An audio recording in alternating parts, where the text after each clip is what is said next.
Welcome back to the Life of Tash Mia. I'm Tash. Today, I'm very excited to be sitting down with Paisley Heart, someone who wears many hats as a performer, artist, DJ, event curator, a facilitator, and mentor. Today, we discuss the intertwine of sexuality, art, music, and how going to sex parties become a form of therapy. Thanks for joining me. Yeah, thank you. Thank you for having me. That's exciting. Amazing. Well, it's not a hat. It's a artwork today. I sat in the mirror on my own prior to coming here and just trying to figure out how to make this. I usually do like a big, huge one, but because it's such a hot day, what happens, because I have no hair, the sweat starts to build up. So what would have happened if we're on a podcast?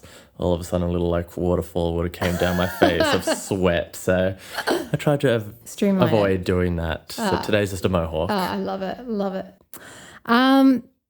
First of all, as I mentioned, you do a lot of things. How would you, like, if you're in an elevator and someone's like, hey, what do you do? What's your elevator pitch?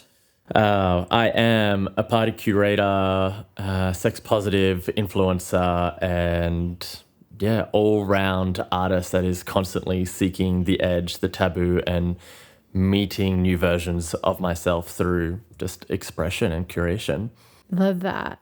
So where, on your Instagram, you see lavender scented, and how do I say this, gentleman? Yeah, gentleman, just like the X crossed out. So I identify as non-binary, but that lavender scented gentleman is a song I've just recently released, and it is, the equivalent of the word faggot in the 18th century. So it was like, is it? Oh, I think he might be a lavender scented gentleman.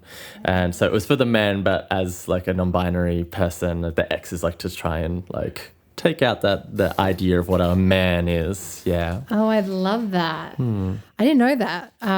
So with your art and music, I want to know, like, did you find yourself like in this amazing persona? You say you keep reinventing yourself. Do you find it through your art and music, or did that come beforehand?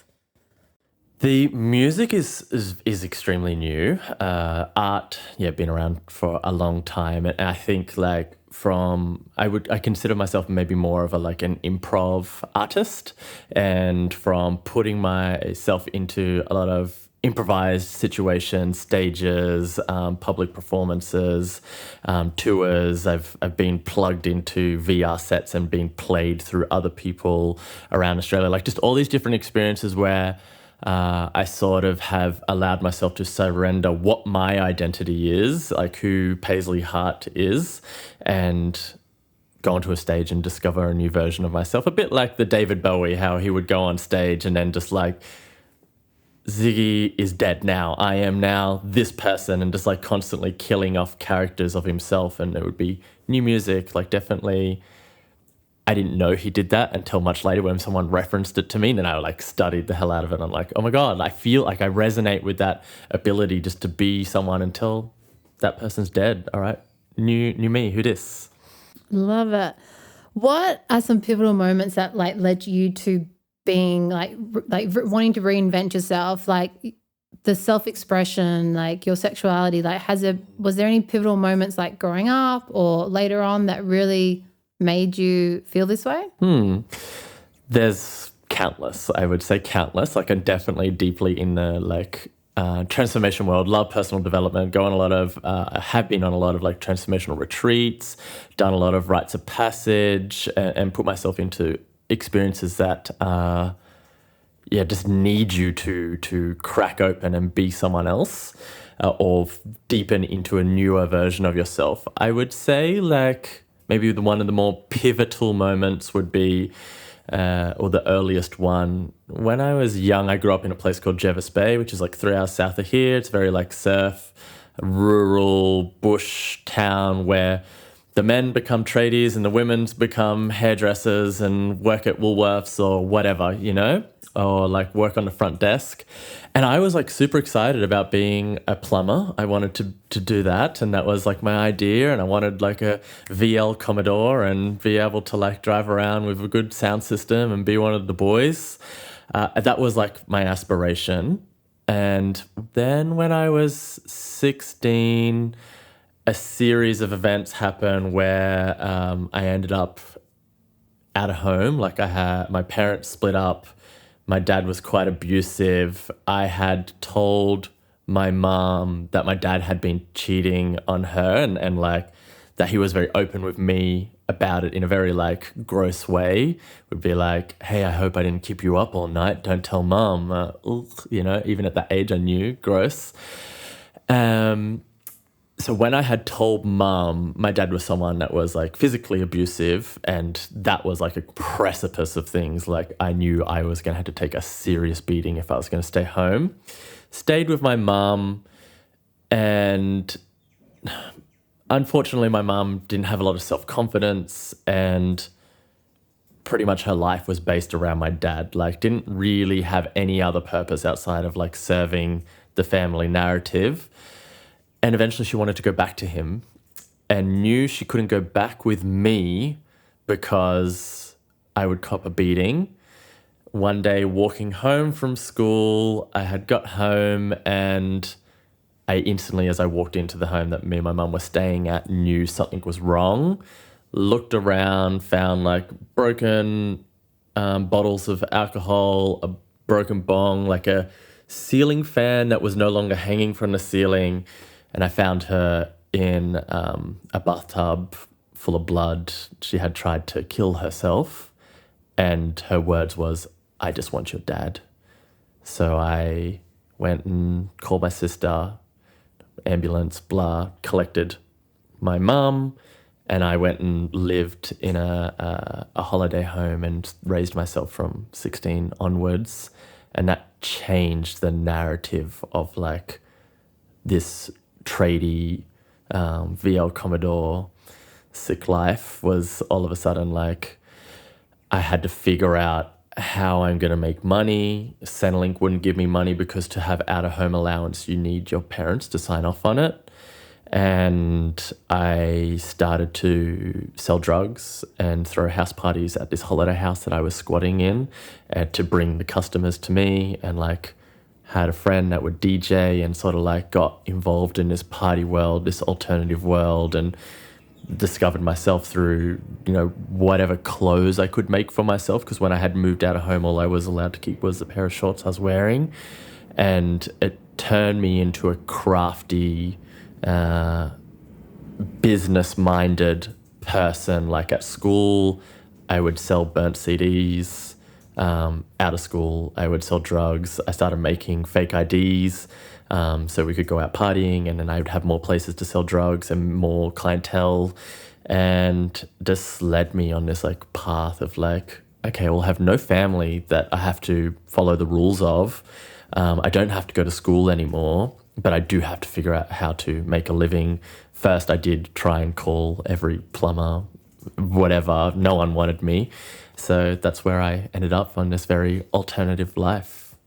That's incredible. It's also incredible. Your entrepreneurial spirit must be so strong, because after such a traumatic event, your survival mode was, how am I going to make this work? Mm-hmm. Like full on survivor mentality. I'm going to build and flourish from this, which clearly you've kept doing. I'm like super grateful, and like so often, like, still in my life I can have really down times, but just know at such a young age that I figured it out is like, I can figure it out again. Yeah. And I think that's such an important skill to have, because I think a lot of people don't have that. They end up, or they believe that they're, I always say you're not stuck. Anything in life, everything you can change. People think they're stuck in jobs, they're stuck in relationships, they're stuck. And I'm like, we are changing. We are meant to change as humans. From a physical level, if you just, from the day we're born to the day we die, we are changing. Our bodies are changing, our cells are changing. We are meant for change. So when people say that I'm stuck, I mean, you are a clear example that no one can really be stuck.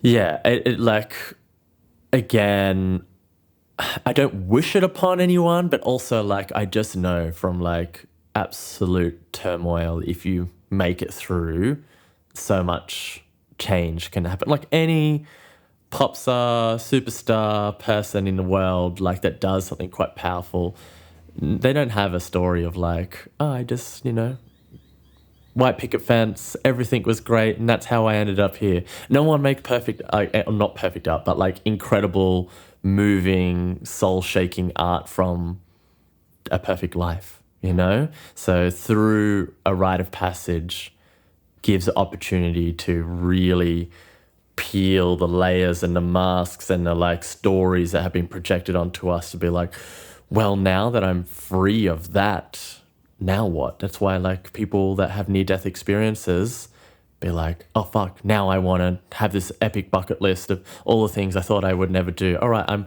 coming out as a kinkster, as queer, as like I want to have my first hotel orgy. I want to jump out of a plane. I want to like start that business that I've always thought about, because life is short and you get fucking stuck and comfortable, and being comfortable isn't always a good thing, you know? It's like a level of comfort, but a lifetime of discomfort by not doing what you desire. I don't know. I can't remember who said it, but I've seen it on Instagram so many times. It's something, the worst thing for a cis white male is to get comfortable. Mm-hmm. That's what I read. I'm like, so true. That's the worst thing. It's true.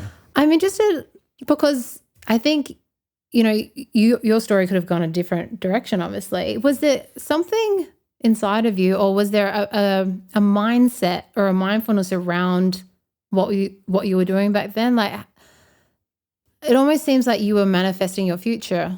I mean, way before manifestation was even a word. Before I heard of it. So there's like a yes and no in that. So obviously I went into this very alternative life and I got to explore a lot of things, and I got very, like infamous within my like local community because I was dealing drugs and making fake IDs. People knew me as someone to get things from. And then eventually I made my way up into the Sydney party scene and found my footing around there, and was someone that was definitely on the edge of culture, like finding the pulse on a lot of underground things. Yet, and then eventually like I got a job at City Beach, which is a surf shop, working in retail. And I was never interested in doing anything more than like the minimum there. I would get offered to be a manager, a 2IC, this, that, and I'd or like go full time and have all these new perks. And I was like, no, I just want to be casual. No, I want to do just like the minimum.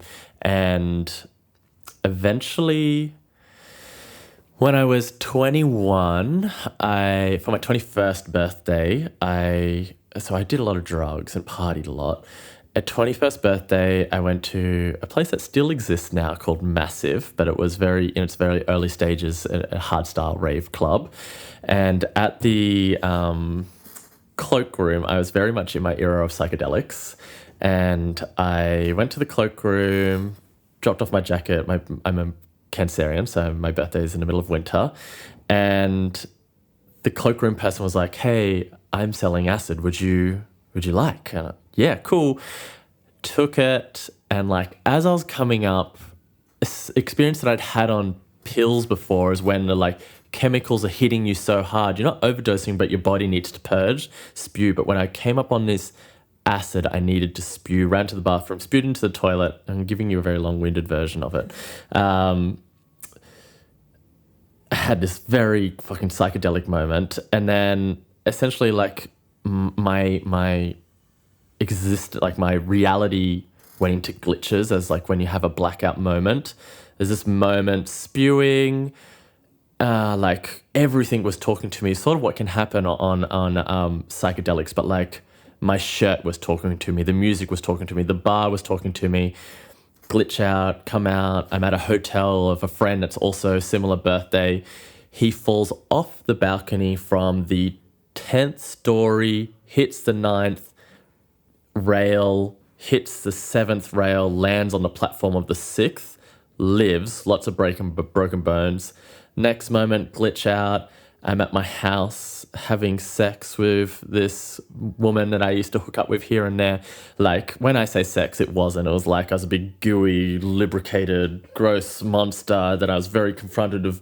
Was she a monster? Was she a vacuum cleaner? I don't know. It was a very failed attempt at sex. And then for the next week, my immune system was fully gone. Like I was so sick. I couldn't go to work. I was really out of it. I was pretty much in bed the whole time. 2 weeks had passed. I'd been pretty sick. And then on the second week, a bunch of friends knock on my window. Paisley, wake up. We've been mushroom picking. Let us in. And so I let them in. We throw all these mushrooms without measuring them in the blender, cook up a smoothie, take it, and very soon after I realize, oh no, I've taken way too many. We didn't measure it or anything. Again, I'm having this like, say you're one of my friends, but I can't tell which friend you are. You're changing humans. And I'm like, oh, fuck, I think... and I was trying to swallow my tongue. Swallowing it, and I remember reading an article at that time that's a sign of trying to overdose. I'm pouring in sweat in the middle of winter. I'm trying to swallow my tongue. I was with a bunch of friends that are a couple of years younger than me, and I'm like, hey, I'm just going to go to the bathroom. Can we change the setting? They're like, yep, we'll go to the bedroom, meet you in there. I go, come back. And when I walk into the lounge room, like the couch was in a different position, the TV was in a different, and everything all of a sudden just started warping in the room. And I started losing touch of reality. And they came out and it was like a practical joke. They had moved things, but my mind went further and just created this black hole. And I was like, I'm so sorry, I'm overdosing right now. They took me out. I'm dropping in and out of consciousness, dropping in and out of breath. And in that moment, I grew up very non-spiritual, never been to church, never anything. Very like stereotypical, I see a white light in this moment of like, am I dying? And something was like, you have lived a life with no purpose. You don't have any aspirations. You're just surviving and doing the minimum to continue this party life. If you choose that, you will die in this moment, or you can choose a life of purpose. At this time, I didn't even know what purpose meant, but like on a soul level, I got it. And I was like, purpose, I choose purpose. And I had to fucking scream and do it. And I come out, I'm bawling my eyes out, and I dropped in and out probably maybe 5 times and had to go through the same white light experience. And from there, I quit that job. I read the Quran, the Book of Tao, the Bible, like trying to figure out what the hell was that. I signed up to a business course through through university, and very weirdly, you wouldn't expect it now, but I started working at Tiffany & Co. I was the merchandise coordinator, and it was just like, all right, have some kind of aspiration, make some more money. And slowly that set me on my spiritual path. I learned to meditate. I learned Tantra. I learned yoga. I learned manifestation. I learned all these different things through reading all these different books and going to these different practices.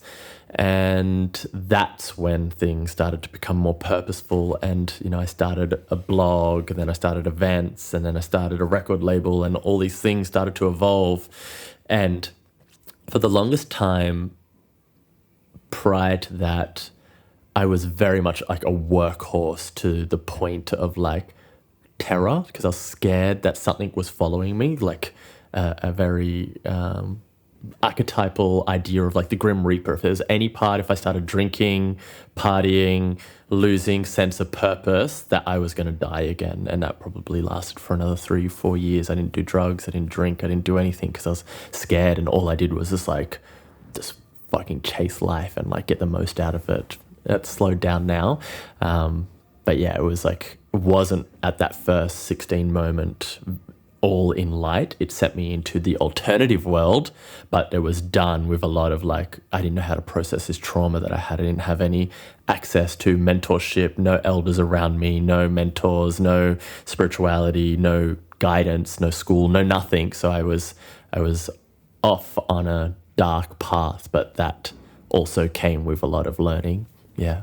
It's kind of like an accidental overdose led you to your spiritual awakening, which is incredible. Yeah. You know, I've said before, when you find your purpose, you can't help but not do it. Like I've had that moment too. And I think only people who've had that moment will understand that. It's like once it's gone off, it's like, that's it. Let's go. But yeah. You can't ignore it. Like it's just, and you can try in moments, you give up or whatever, and it's like, it just sits there and it's like, you've got to fucking do it. You've got to do it. You got to do it. Whatever that thing you don't want to face, you have to face it, or your life is going to start spiraling out of control. And I think there's no alternative anymore, because like I come from a corporate background, and like, then I went into being a pro-dom, and now I've gone into more of my brand and my business. And, at times, there's always struggles on the way. And, things, especially in the industry that I'm in, I've had issues, obviously, social media or advertising or whatever it is, because of the industry. It's hard. And you're just like, God, like it's so hard. And then sometimes like my husband said, oh, well, it's okay, because like you can always go back to corporate. I'm like, no. Like that's not an option. Like you don't, like this is gonna work. There is no plan B. There's no this is my road. That's it. There's no as you said, there's no plan B. You bring your sexuality or sexuality in general into what you do. Like why? Like how did that come about? Like why has that aspect been so important? So, where that first sort of started kicking in, I did a lot of personal development, did a lot of meditation, like coaching, etc. And then I eventually came across Mentuck's The Multi-Orgasmic Man, and learnt about this like ability for men or AMAB bodies to, that when you ejaculate, that's different to an orgasm, and that you can come multiple times without ejaculating. And I started practicing that quite vigorously. And yeah, I guess like, because I was, maybe just to rewind a little bit, because I was out of home so early, and the lifestyle that I led was, sex was very prevalent in my life, because of drugs, alcohol, partying, music, blah. I was having a lot of sex, and the first time I had sex, I traumatized myself so deeply, and I didn't know. I was 15, she was 14, and neither of us were ready, and in that, she tore, I tore my frenulum. Like it was just all a bloody mess, and we continued to push through it, and we kept doing it over and over and just traumatizing ourselves. And then that led to the next relationship, and the next relationship began, because there's no guidance to that in our youth, like we do sex ed, and it's like roll a condom onto a banana and don't have sex or you'll die. Fear-based. Yeah, it's fear-based. That's what we're saying, yeah. So once I started doing this Mantak Chia, I also was at the same time reading The Ethical Slut, which is a lot of people's gateway drug into polyamory and kink-based stuff, etc. And in it, they have these like little prompts that, questioning you about the way you do sex or the way that you relate with people and blah, blah, blah. And I was like, oh, fuck, I have sexual trauma. And I went on this big journey of actually like reaching out to all my previous partners and like unpacking a lot of it. And alongside this sexual practice, like tantric stuff that I was doing, it just led to this like epic journey of like, then I was very sexually liberated. I had a crazy sexual awakening with this partner. I would say she was like somewhat my bikini, like she sexually initiated me. And I was like, oh, this feels like the most truth I'm in right now is around sexual liberation. Anytime I would mention anything around the ethical slut and this like multi-orgasmic man, and how a lot of that deconstructed my gender identity and the way that I express myself, the way I express my sex. I just like got booked for like modeling gigs, sex positive spaces, and sex positive podcasts, etc. So it just like naturally happened as I was having this liberation around it, and just was like, oh, okay, this path is just so taboo in society. And because I don't really have a lot of the like, what if my parents find out? What if my work finds out or whatever? I've had somewhat a privilege among trauma of living a life that I don't really worry about anyone judging me. So it was just so easy for me to go down this path. I'm in quite a similar situation. You know, unfortunately, my mom's not here, although she was always very supportive of how out there I was. And my dad wasn't in my life for a long time, so he doesn't really get a say. But you touch upon an interesting point, and I now sit here thinking, have I been able to live so authentically because I don't have I don't care what anyone thinks. I don't have anyone's opinion that I need to worry about. You know, it's me. Yeah. And you're right. It's actually quite a rare privilege, I would almost say, as maybe it wasn't a privilege we wanted. Didn't ask for this privilege. Yeah, we didn't ask for it. Consciously, but my soul did. Yeah, but it actually has propelled us on a very purposeful, deep spiritual life, I would think, because of it. So also you have Rave Temple. Yes. What is it, for those who don't know, and how did it start? So, yeah, I had worked in the like coaching and personal development industry for many years. I originally came from the music industry. Then I went into this more personal development realm and had worked with hundreds of clients, had gone to a lot of, booked at lots of Tantra fests, different like personal development spaces, embodiment spaces, like get booked for all these different festivals that were in a personal development realm. And it's quite rare that you come across queer people there. I was one of very few queer people. I was often booked as like a diversity hire, which is, I get it, you know, and I want to do that. But it was a lot of extra work for myself to show up in those spaces and to be expected to be a man, expected to be the masculine role, expected to be the penetrator, expected to be the XYZ, and to like hold space for all the different straight people to get understanding of my life, etc., which I do have a level of like, I want to do that, but to be the only person was quite taxing, and I wanted my work to reach more queer people. And I'd create these different offerings, and slowly a few would come in, but it was still quite straight dominated, my work. And eventually I was just like, you know, I keep trying the same thing and getting the same answers. I believe my work can help the queer community. And when you are marginalized, queer, trans, disabled, of color, etc.,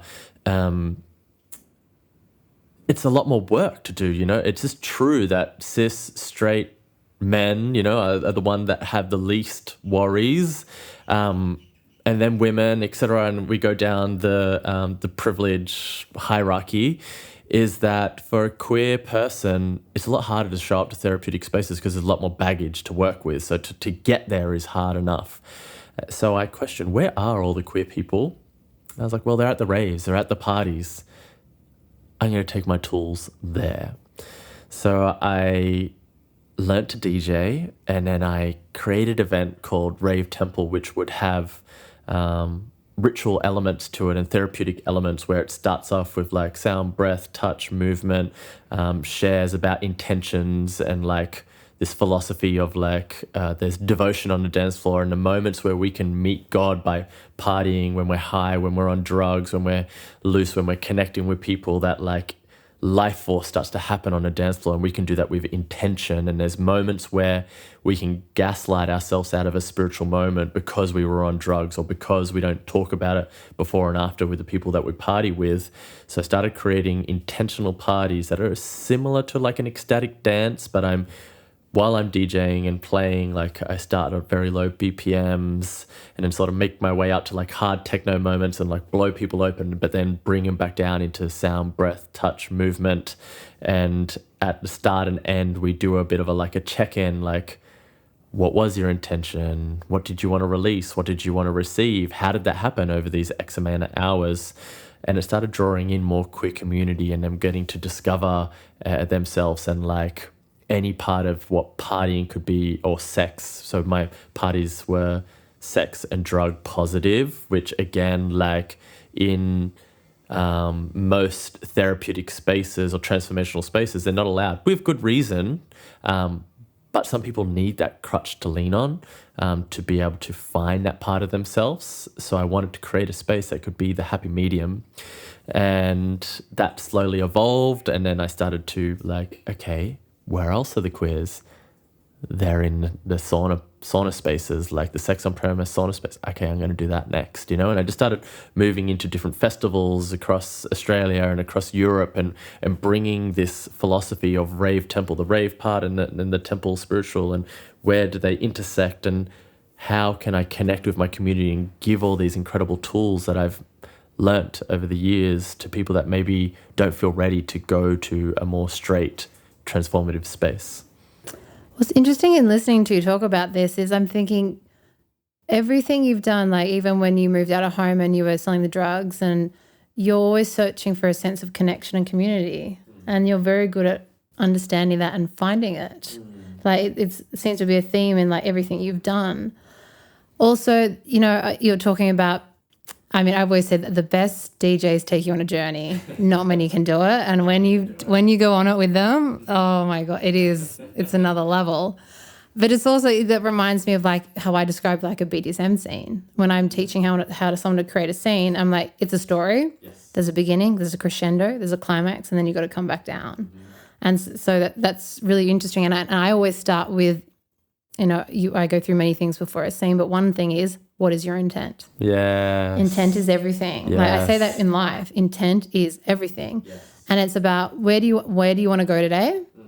Because it can change from day to day, session to session. It's like it could be I've had a really shit day at work.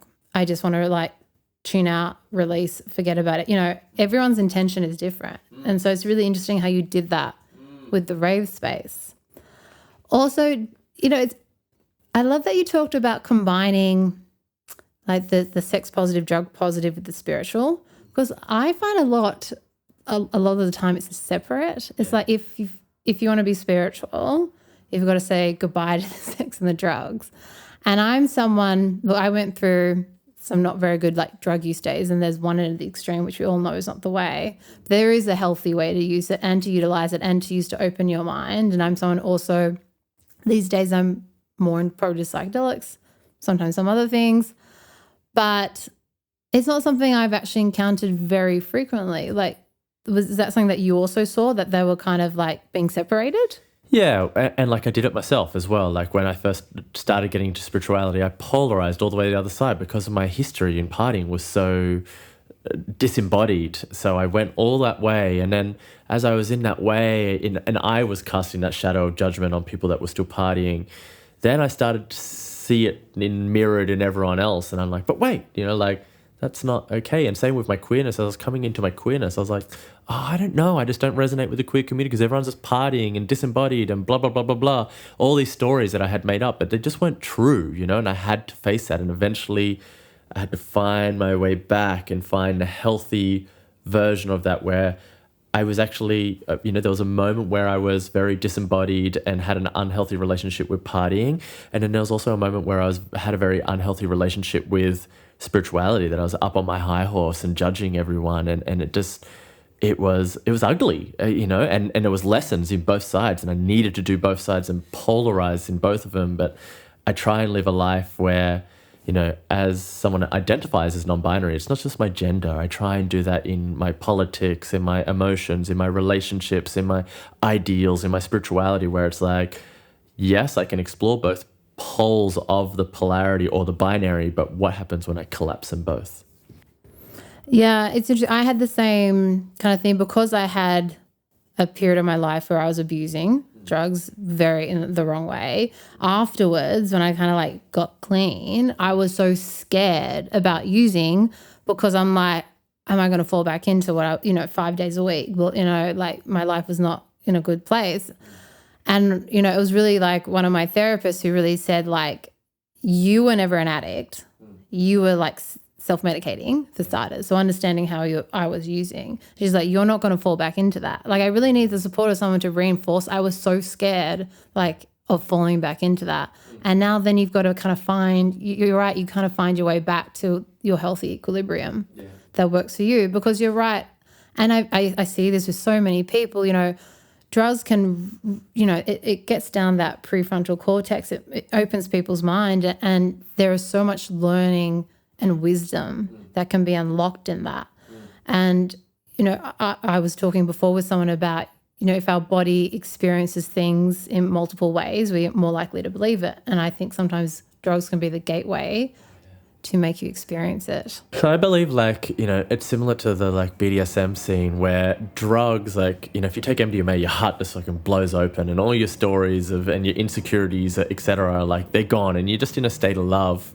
Much like in an impact scene, at first you're like, ow, ow, but then you're eventually you surrender, you just have to surrender to the pain and you're just a blown open being that's not worrying about your washing and your, that person that you're dating or whatever, and you're in this blown open state. I have a friend at parties and raves, Teddy Emerald, who comes up to me and we're blown open dancing in a trance state. She's like, what are we manifesting? What are we manifesting? And it's a bit like Dr. Joe Dispenza. I'm not sure if you know who that is. Yes, and he talks about for you to be in a state of manifestation, you have to believe it in the moment and be emanating the state that you would be in that manifestation. And that's why I believe, we're talking about earlier, intention is so important at the start of whether an impact scene or a sexual scene or a partying, going in with intention. And when you hit that blown open moment, that's where you reconnect. It's okay, what are we manifesting within that intention? And then you ground it again at the end. It's when we're so open, and drugs can do that for us. And obviously the goal, whether drugs, impact, any kind of BDSM, sex, is can we integrate that ecstatic state into our life through just meditation and sobriety or movement or whatever. But those gateway drugs are just equally as important to give us a reference point of what we can be. Because for some of us, we've had very traumatic upbringings and don't feel permission to be in a full state of joy and open-heartedness. So if something can give us a shortcut to get there, then hallelujah. Yeah, I love that. I love that it doesn't have to be one or the other. Mm-hmm. And I think that is so what we're at the moment. You're either spiritual or fucked up. It's no, you can be everything. You can be everything, because we are. Yeah. You mentioned briefly before about the saunas. So how did you get involved with the Sydney sauna? So I first went to a sauna because I used to love going to Kiva Spa, which is up in Byron Bay, where you get to go and it's decently priced, and you go into saunas and steam rooms and spas. I used to get high on ketamine and go there. Oh, bless. Love that. When I moved back down to Sydney, I was oh, I want that. But all the other places were so bougie and so expensive but not as good quality as a Kiva Spa. I'm searching through and I found, gay men sauna and spa. At that time, I had sexual experiences with men, but it wasn't really it was more in fluid play experiences. It wasn't I'm romantically or sexually truly attracted to men that I knew of, or that I was willing to admit within myself. But I was I'll go. You get to be naked. I love being naked. Sex is permitted there. Cool. And it has all these facilities, and it's only $30 for as long as you want. A Kiva is $30 an hour. This is for as long as you want. Had went there, and I was in so much shame. There's porn on the TV. There's guys hooking up. I don't know. I'm not looking. I'm just using the facility. And I did that a few times, and eventually I just started to fucking love it, And then with my current partner, going over to Europe, and he would do all the itinerary of everything, and I would look up gay sauna Berlin, gay sauna Athens, gay sauna Rome, wherever we were going, I wanted to know what those facilities were like. And it just was so liberating and opening for me, and such great facilities. And much like how we're talking about journeys, the music that played at a lot of these places I did not like. I'm not very I can respect and admire people that love it, but I'm not really into the gay diva anthem music that you hear at Mardi Gras. So I would just start making sauna playlists of like what I would listen to if I was there, which I would call the playlist Queer Sauna Sounds. And then eventually and when I started Rave Temple, I was like, oh, I could do those in a sauna and they could be this Queer Sauna Sounds. And like, where's my ideal place to DJ? Would be there where people are having sex and it's positive and it's queer and it's like underground.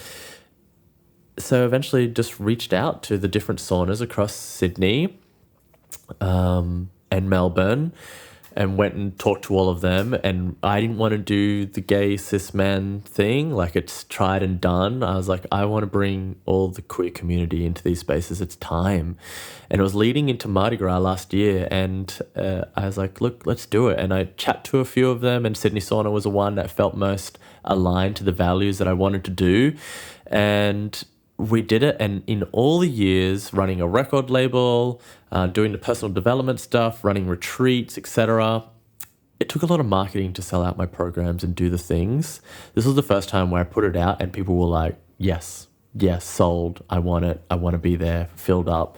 Like we didn't sell out the venue, but it the first time, we did the second time, but it was like an automatic like, yes, we've been wanting this.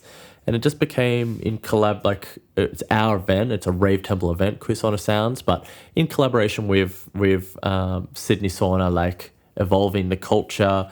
And eventually, so now I've been doing these podcasts with them. And I was like, talking to them about like how many people reach out to me and be like, oh my God, I've always wondered about these saunas, but I'm too scared to go. I don't know what happens there. I don't know what it looks like, who will be there, what will happen. So I suggested to them, hey, I'll do a podcast. I'll produce a podcast for you guys, and I'll get some queer local celebs and talents and blah, blah, blah to come in and talk about their experiences. And I'll film it in different parts of the sauna so people know what it's like. It's someone that is like of some certain stature talking about it to show that there's no shame, there's no taboo about it, and their journey of getting over that. So it just became in collaboration with them, and then they're like sister sauna down in Melbourne opened their doors to us, and we started running it there. And yeah, now there's conversations. I like had consulted one of the managers in Berlin at Boiler how to sort of transition into opening it to all genders. And yeah, it just like became a passion project that really started to take off for me. It seems it's a very smart move, because coming from someone who, I was quite heavily in the swinger scene and then went to running my own private sex parties for a while. One of the things I always noticed in that scene is male sexual fluidity was still, and it was something that always troubled me. I was like, it's fine for females, and no one the next day says she's bisexual, she's lesbian. No one's questioning her sex. It's fine for her because, I don't know, maybe because, sexualized in porn for women to be with women. But I'm like, but why is it not for males? And there is a lack of the space. And so I think it's a very smart move, and I can understand why the market was there waiting. Because where else is there space for this at the moment? So my parties are queer only parties, like we are a gatekeepy around it, and the purpose of that is, so there is so many swingers party, there is a lot of kink parties, and there is this energy of like women can like automatically assume to be bisexual, one, and two is that men, not all, but like there is a certain level of a male gaze and an expectation and a predatory energy, and those swingers and kink parties can be really beautiful, and most of them have a good energy, but queer people going there can feel very unsafe and like they have to fit into a heteronormative like queer men or amab people, and then the women feel like they have to be bi or whatever. So, and the second thing is, quite rare, but does happen that saunas do like one night is an all-gendered night. And what happens is the swinger scenes end up getting in there, and it ends up being predominantly straight in there. So then the queer people that aren't cis gay men don't feel safe to go there because of the swinger scene takes over it, or the straight kink scene takes over it.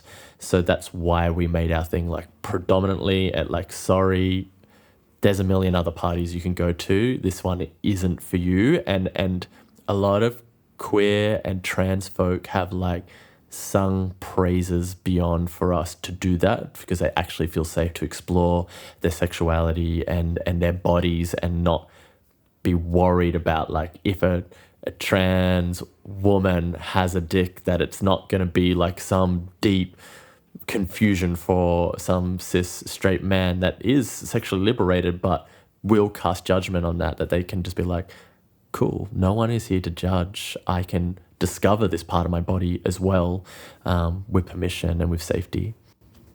Yeah, as I said, I think that is a very smart way to approach it, because you're right. If people are going to feel marginalized in that space that you're creating, then it's not going to fit your intent for it. It's not going to resonate. Yeah, like this idea in this world, like the current era of life that is very PC and everyone's going to be quite inclusive.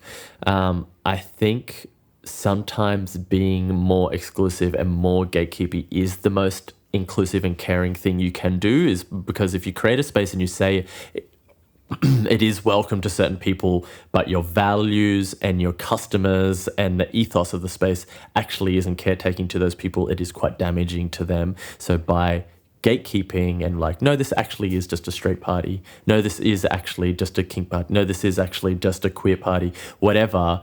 Then that lets people know, okay, cool, I'm not going to go and actually fucking hurt myself emotionally, physically, energetically. You mentioned that the first time you went, you brought in a bit of shame with you. Do you know where that came from? Like, what was that first time? Was it because it was very confronting walking in there? Like, what was it for you that made you feel that? So I was worried, like,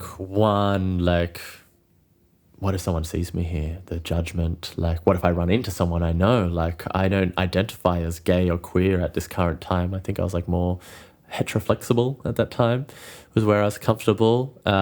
2 was like, I'd never been under the male gaze before, and like the predatory nature that can also happen in gay cis saunas is like, they don't, in that space, it's very built in the history of cruising culture, which is like walking to the parkland or the bush and giving eye contact or hanky coach, but there's no words, you know?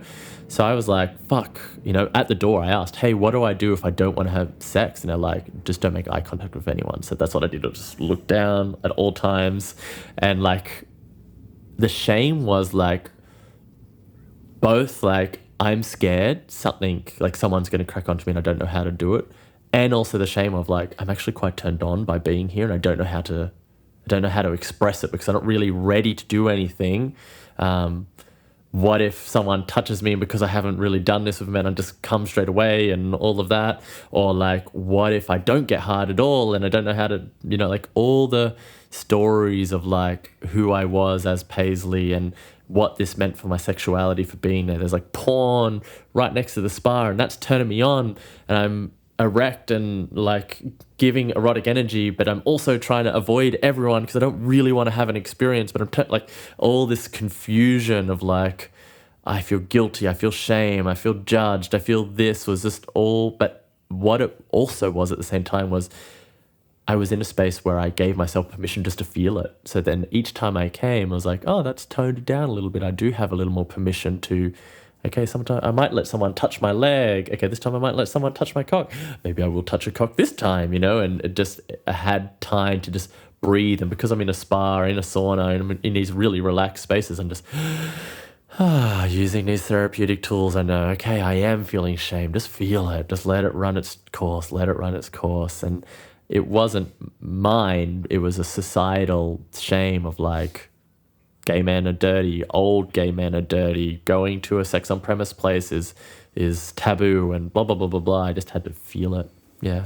You mentioned it becoming kind of like a therapeutic therapy kind of experience. Like, how did that play out for you then, like over you going? Was it kind of going and then coming out of it and thinking about it, or was it really forming while you were in the experience? So yeah, I believe sex parties are a form of therapy in the manner of what we learn in therapy around talking about things can be a slow process in learning how to say yes, how to say no, how to express your desires, how to hold boundaries, knowing your worth. All of these things you got to do at sex parties, at kink parties, in saunas. If you do not use these therapeutic tools, you will get checked very quickly and you could re-traumatize yourself and need more therapy. So when someone touches you and you're not ready, you have to say no, or sexual abuse can happen, or like, and you have to take responsibility for that. When you are in a scenario and maybe you want to move into a threesome, but you feel some shame, but you know your desires there, you have to feel the shame and be okay and like know that you're a grounded, worthy human. And if someone calls you a slut, that's okay, and it doesn't pull you apart. And like learning these different tools, you can end up having just the worst time at a sex party if you can't use your therapeutic knowledge. So I do believe sex parties are the deepest form of therapy. Well, I think if you can embody them, and that's what maybe if you can go to the parties and you can embody the tools so that you can actually feel it, I think that's when you're going to have a better chance of having a better time rather than sitting in the corner and hoping someone joins in. No one's hitting on me. Why? But it's like you're not giving off the energy. You're in your shame and you're looping in it, and hiding versus like feeling it and opening up and them going up like, hi, I would really desire kissing you. I would desire to go have a dance. I would desire to go visit one of the private booths and have a little sexy time. Like, oh, I would love that. Or like a therapeutic tool is like learning to be okay with rejection, Actually, no, I'm not interested in that.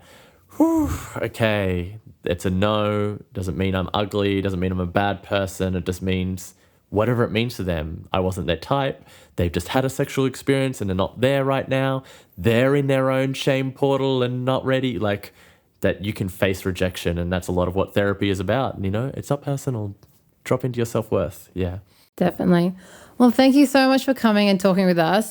Fascinating journey, fascinating experiences you have, and now you are curating those for other people, which is very special and very sacred. Yeah, thank you for having this conversation and like creating a platform. I just believe that like if one ship rises in this space of kink, sexuality and spirituality, the rest of us rise. Like the more of us that are doing this and like creating the conversations, because we all hit our own niches. Our crowd might have a certain Venn diagram crossover, but Definitely. We are hitting different audiences, but it lifts us all together. Definitely. So thank you. If people want to follow you, where can they? On most social medias, like Instagram, TikTok, Twitter, X, or whatever it's called now, is Paisley Heart _ My website is hellopaisleyheart.com, and then for the Rave Temple parties, that is rave.temple on my website, and then, ravetemple.com, and then our Instagram is rave.temple. So find us and come along. Amazing. Thanks again. Thank you. And for everyone at home, as always, stay kinky.